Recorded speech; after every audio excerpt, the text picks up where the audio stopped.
Време за новиот пресек на настаните кои се случуваат во Вардарскот и Квешкиот регион Македонија, светот и спортот. Што се подготвивме за денеска, ќе погледнете веднаш по најавите. Јас сум Катерина Нацева, останете со нас. Вице-премиерот Кочо Ангјушев најавува рестартирање на кавадаричкиот гигант Фени Индустри. Вечерва во Народниот театар ЈХК Джинот премиерно ќе се изведе представата Тоалет за дами. Нови протести во Атина. Грците во одбрана на името Македонија ќе протестираат повторно.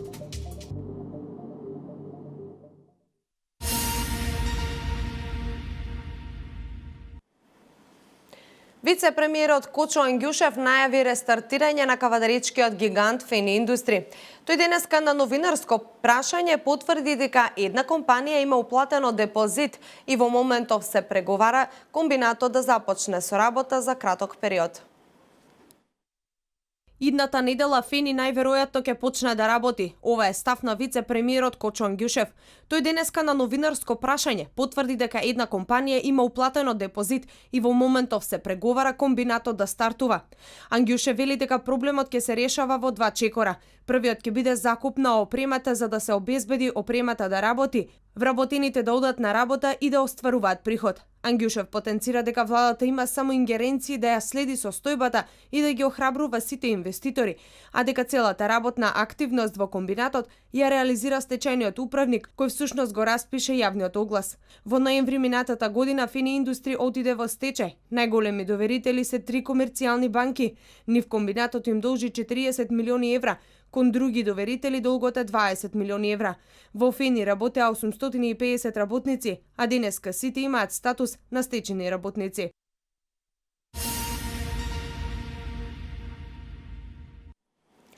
Биди одговорен возач и почитувај ги правилата за ограничување на брзината е новата кампања на Републичкиот совет за безбедност на сообраќајот на патиштата. Почитувањето на сообраќајните правила е гаранција за безбеден сообраќај, велат од советот. Затоа со оваа кампања сакаат да ги потсетат сите возачи на најважните правила кои се однесуваат на брзината на возење.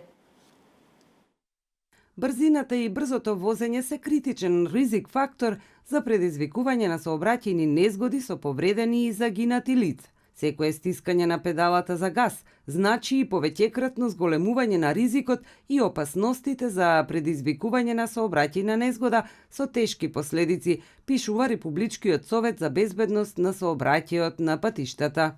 Околу 40% од сообраќајните незгоди со загинати лица, случајни на територијата на Република Македонија, се предизвикани од возење со брзина поголема од дозволената. Во 2016 година 1260 лица се здобиле со телесни повреди или со тешки телесни повреди, а 69 лица, нечии мајки, татковци, синови и ќерки, ги загубиле животите како последица на брзото возење. Слична е состојбата и во 2017 година. Од Републичкиот совет за безбедност на патиштата прашуваат дали и зошто возачите ја потценуваат сериозноста и опасноста од брзо возење.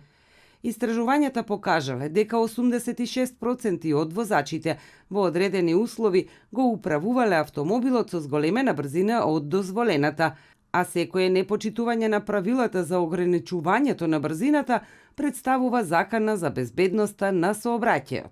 Санкциите за непочитување на правилата за ограничување на брзината во и надвор од населено место се големи, но она што е најважно е возачите да сватат дека тие се наменети за неодговорните возачи и имаат за цел да спасат човечки живот.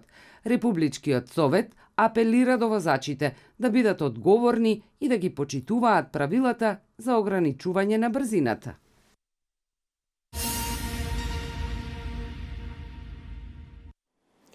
Царинските инспектори од Оделението за оперативни работи на граничен премин Табановце заплениле околу 20 килограми марихуана. Осомничениот е приведен на Царинската управа на Република Македонија до надлежното основно јавно обвинителство против осомничениот поднесе кривична пријава поради постоење на основано сомнение дека сторил кривично дело, неовластено производство и пуштање во промет на наркотични дроги, психотропни супстанции и прекурсори. Околу 20 килограми марихуана заплениле царинските инспектори од одделението за оперативни работи на граничен премин Табановце, информираат од Царинската управа. Станува збор за патничко моторно возило со бугарски регистарски ознаки, управувано од бугарски државјанин. Истиот патувал од Косово за Бугарија. По извршениот преглед од страна на царинските службеници, меѓу предните седишта на возилото под теписонот бил пронајден специјално направен бункер кој се простирал под патосот се до задните седишта. Во бункерот биле пронајдени вкупно 71 пакување наполнети со марихуана, со тежина од околу 20 килограми.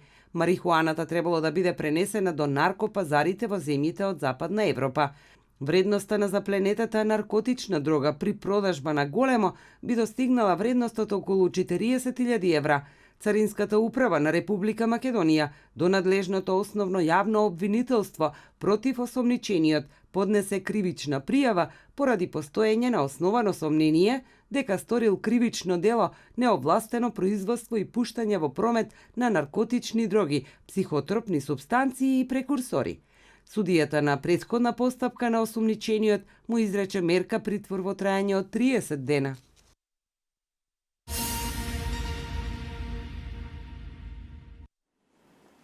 Велешкиот театар Јордан Хаџи Константинов Џинот вечерва ќе изведе премиерата на представата Тоалет за дами. Истата е приказна од приказни кои се градат во Тоалет за дами во еден ноќен клуб. Настапуваат 12 актери. Режисерот Дејан Дамјановски вели дека публиката ќе има можност да одгледа динамична представа со многу заплети.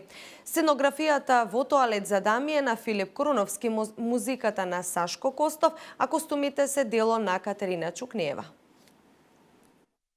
Она што ќе го види публиката на сцената, тоа е една многу динамична представа со многу заплети, дури премногу, кои што некогаш се одвиваат со огромна брзина и истовремено, така што публиката ќе биде предизвикана да го изостри вниманието.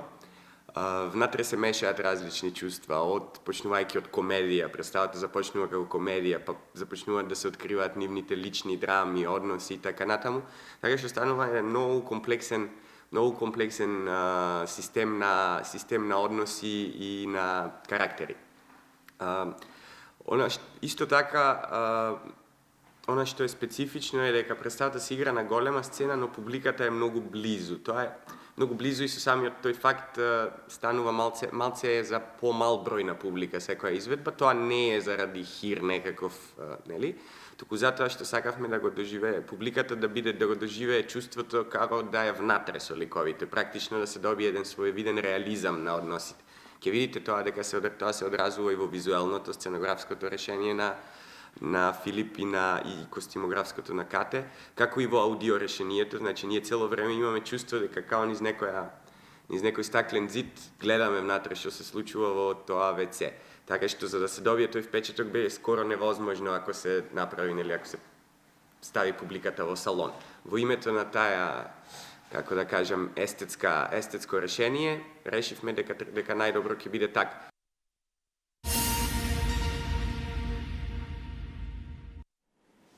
Продолжуваме со вести од Македонија.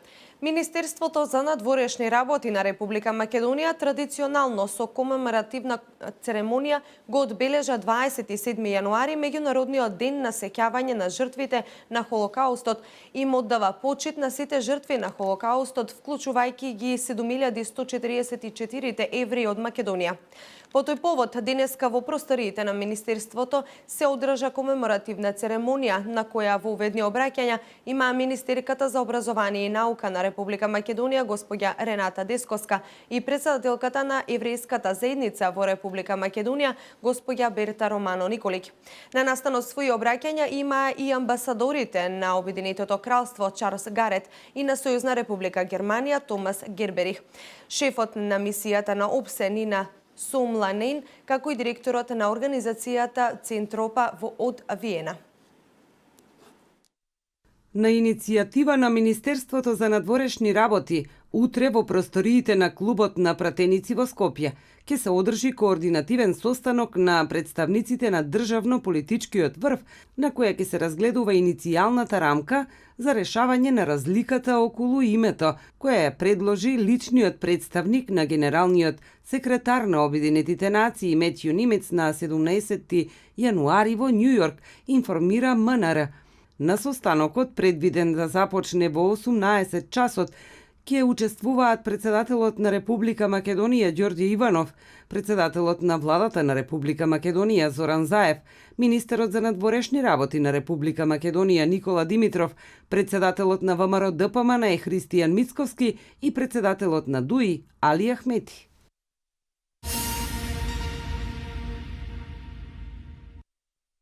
Правосудните органи вон закон и правна логика држат во притвор патриоти кои не сториле ниедно кривично дело, а се обвинети за тероризам. Меѓу притворените се наоѓаат и болни луѓе. Тие се мета на прогон затоа што мислат поразлично од Зоран Заев, се вели во соопштението на ВМРО ДПМН. Митко Чавков има здравствени проблеми и неговата состојба се влошила во истражниот затвор. Чавков целиот свој работен век го посвети на државата и нејзината безбедност. Истиот тој човек сега е мета на неправдата и политиката, само затоа што негова политичка опција не е СДСМ. Загрижува фактот што владењето на правото и правната држава се девалвирани откако СДСМ ја преземе власта, се вели во соопштението. Демократијата е загрозена, а Република Македонија стана единствена држава во Европа која врши политички прогон и затворите ги полни со политички неистомисленици. Судството без реално правно образложение одобри притвори на луѓе за кои нема правна аргументација да бидат во притвор. Апсурдот е уште поголем, па сите тие се наоѓаат во притвор заради монтиран случај, стои во партиското соопштение.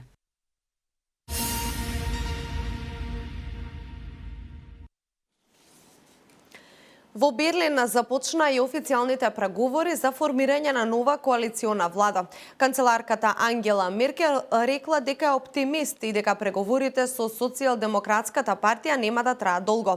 Таа пред почетокот на преговорите порачала дека ќе се насочи кон брзо преговарање. Луѓето од нас очекуваат дека ќе направиме чекор кон формирање влада и затоа сум оптимист, рекла Меркел.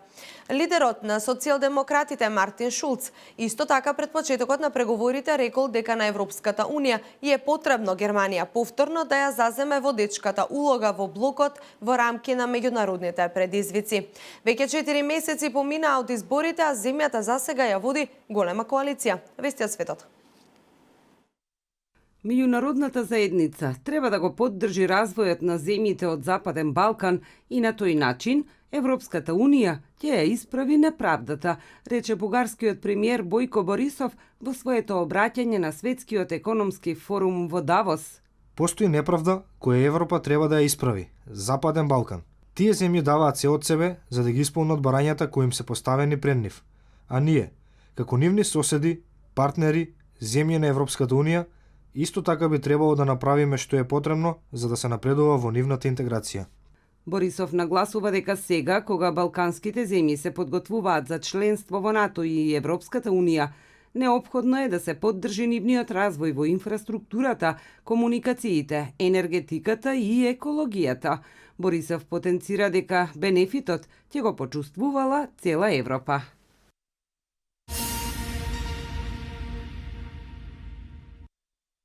По околу 2 милиони млади луѓе кои како деца нелегално пристигнале во Соединетите Американски држави, ќе им биде понудена можност да се стекнат со американско државјанство. Белата куќа го објави планот за имиграција. BBC пренесува дека председателот Трамп најавил дека во замена за оваа понуда ќе побара од Сенатот поддршка на законот за финансирање на контраверзниот пограничен зид со Мексико. Инаку демократите се противат на финансирање на пограничниот зид.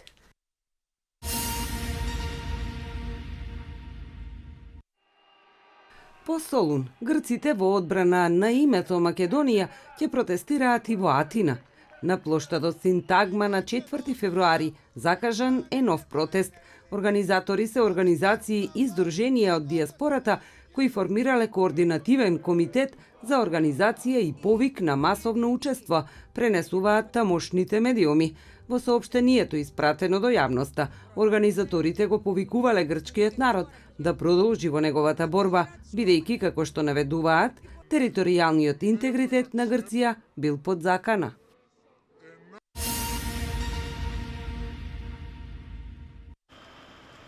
Најмалку 41 лице го загубиле животот во пожар кој избил во болница во јужнокорејскиот град Мирјанг.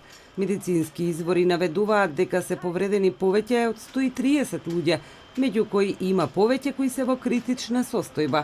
Од болницата се евакуирани 200 пациенти и вработени, а најголем број жртви има на првиот и вториот кат.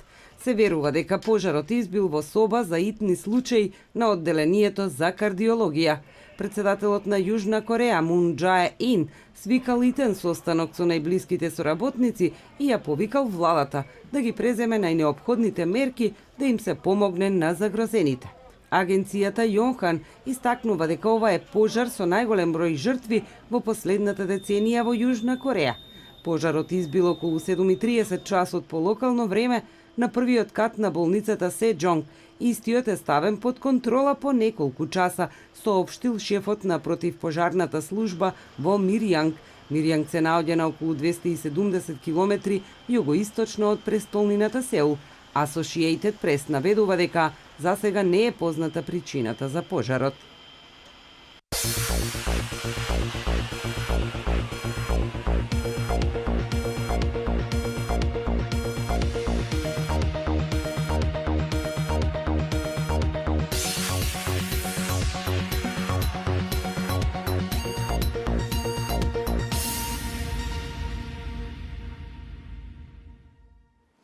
И за крај метео информациите, денеска имаме сончево време, поодделни котлини со заматеност на атмосферата. Температурата се движи во интервал од 3 до 10 степени. Во наредните денови ќе се задржи период на стабилно време со ниски утрески температури, а дневните ќе бидат во постепен пораст. И во сабота во предпладневните часови ќе има температурна инверзија, што поодделни котлини ќе ги зголеми условите за појава на магла или заматеност на атмосферата. Тоа е се што подготвивме во овој дневник. Останете и понатаму со програмата на К1 телевизија. Од мене пријатно.